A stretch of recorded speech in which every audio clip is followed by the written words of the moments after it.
fear of their sons. Because I sometimes hear people talk about criminals as if they dropped from the sky or they were imported in the country from somewhere else. And I tell people, maybe if not by the luck of birth, any of us could have ended up in a community, mixed up in a group, on the margins of a gang that could have dragged us into criminal behavior. But at the end of the day, all of them gang members is a mother's son or a mother's daughter, in the rare case where it may be a daughter. So when we think about approaches to prevent this and to deal with it, we must think of it as if it were our sons and daughters, and what we would want to do to prevent them from becoming persons of interest to the police, and how we can, even if they stepped outside marginally, how we can rehabilitate them and bring them back into society as productive citizens.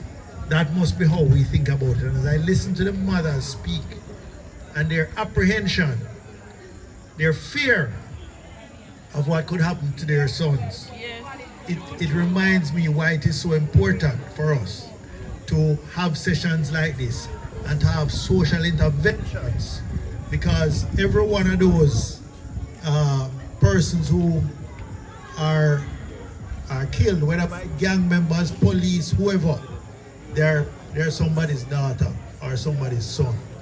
And we must always remember that. They're not some lesser being. They didn't born any different than anybody else.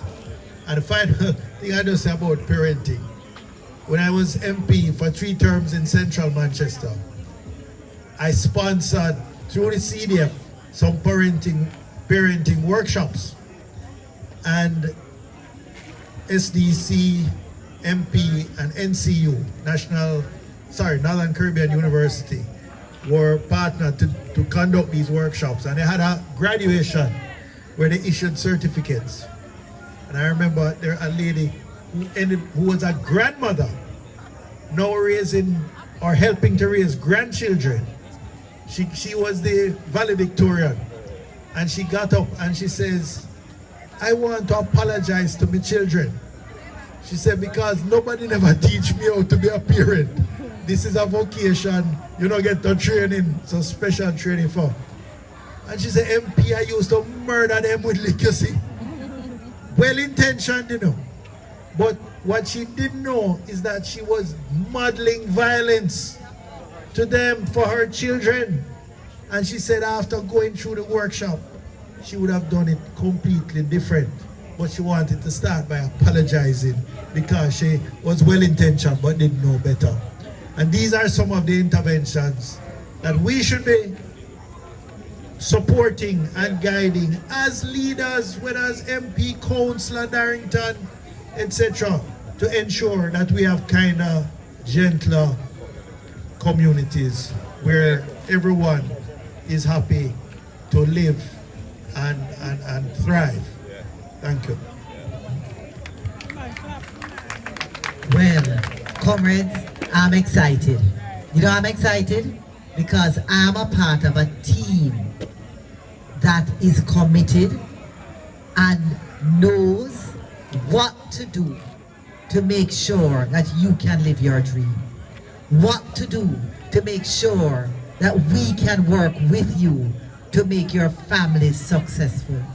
That every one of you as a parent can get up when we are finished and we are along that journey and say, "I feel proud. I feel proud of my children. I feel proud of myself. And I feel proud to be a Jamaican." And you know, comrades, to do this, you have to come from it from a position of love and respect for everybody and valuing every single person in the world. Every single person in Jamaica. Every single person in your community. Hi, my darling, I value you and I love you. Yes. I see ya. Yes.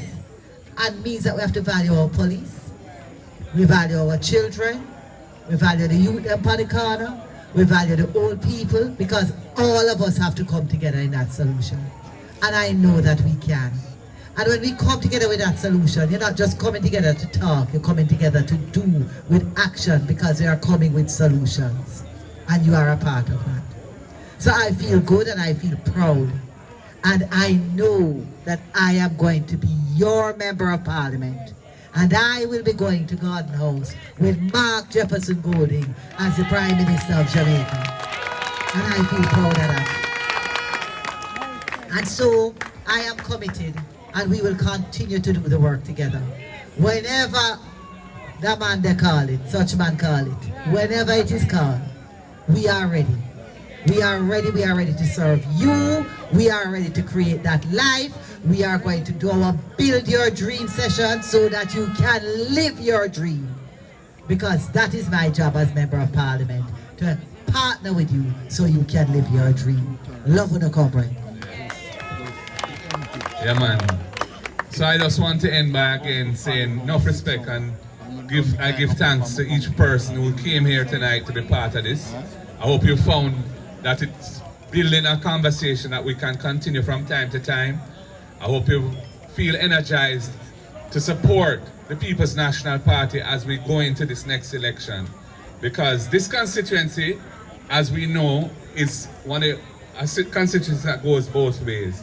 And we want to make sure that Comrade Patricia comes in as your Member of Parliament. And you have a major role to play in that.